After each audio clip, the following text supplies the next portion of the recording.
All right, back on the Young Turks. Remember, a little bit later in the program, we're going to play the name game, and we're going to give you the Turk of the Week. Now we got an interesting interview with Mike Flaherty.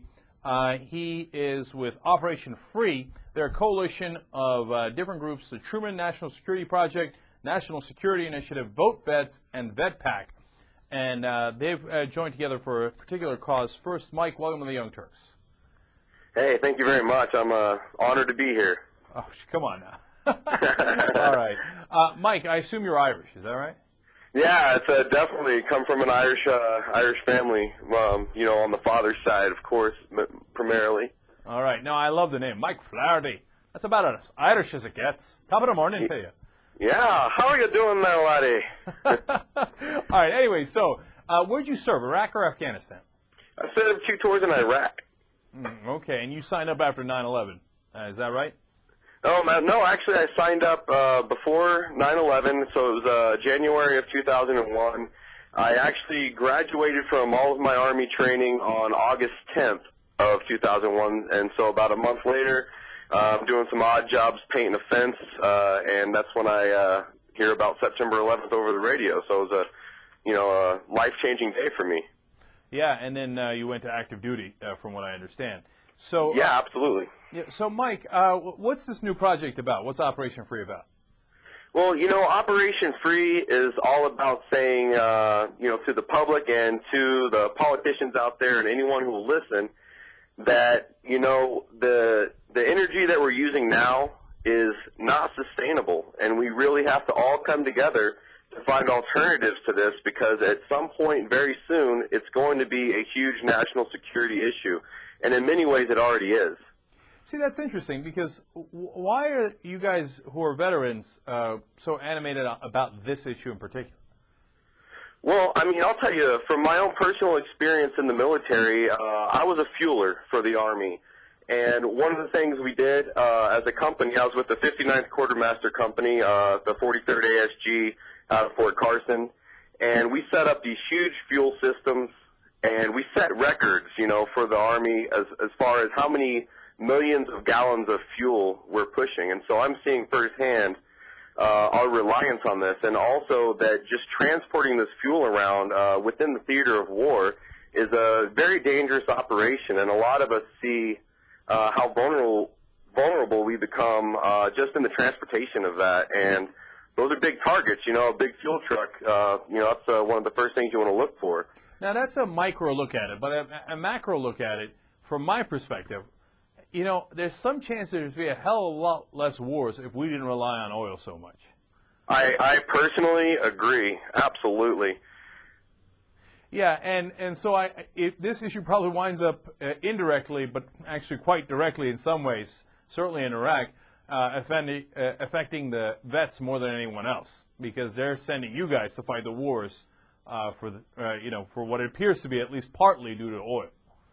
Yeah, I mean, absolutely. I think that for those of us who realize firsthand that oil, and I think it's even just resources in general, personally, if it's always going to be a battle over resources, and if we keep relying on resources that are very finite, one day we're going to run out of them, and it's just going to lend to more and more squabbling for the power to control these resources. And I definitely think that, personally, that our reason for being overseas in the Middle East is certainly has a lot to do with the oil, and that's why groups like Operation Free are out there to sort of help us rein that in, so that we don't have to rely on this fuel source anymore, and we need to start making movements towards more sustainable sources for our energy, fuel as well as coal.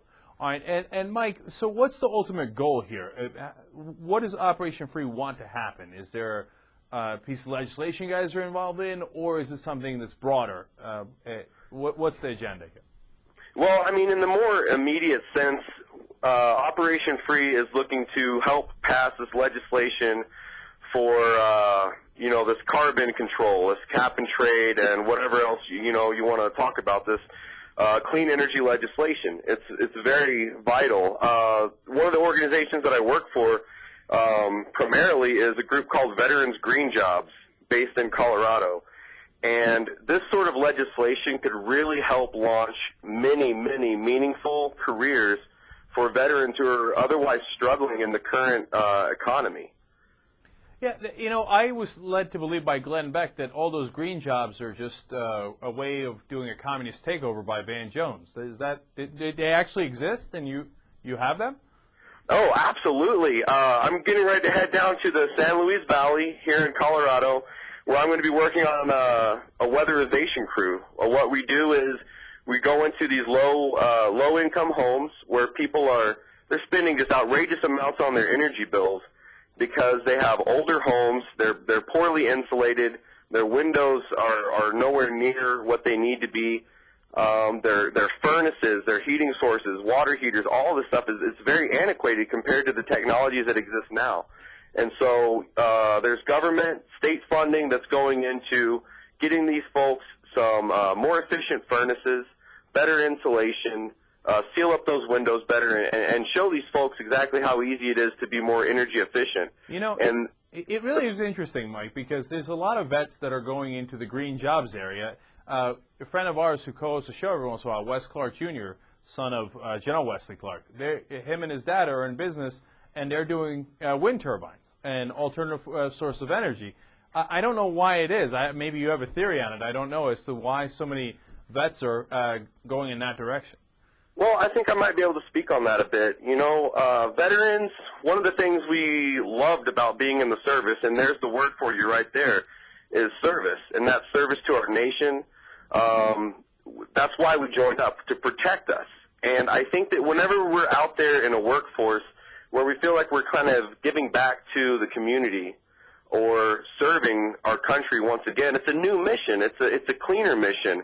And you're looking at expensive equipment like wind turbines and solar, and we're learning how to deal with that. And we've already been trained how to deal with very expensive equipment and even complex equipment, depending on your job in the military. And you're going to come out into the civilian sector, and it's not going to translate that easily for you. So one of the things that Veterans Green Jobs is doing is we're setting up a training academy where we're going to teach our veterans skills like solar power installation, wind power, green building and green retrofitting, as I already mentioned earlier, weatherization and home energy auditing, and the list just goes on as far as the sort of careers that are going to become available.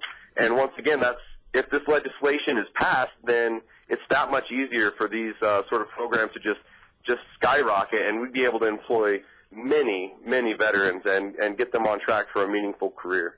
All right, Mike Flaherty from Operation Free. We really enjoyed that interview and appreciate you coming on. Hey, anytime. All right, thank you so much. We'll be right back. Young Turks.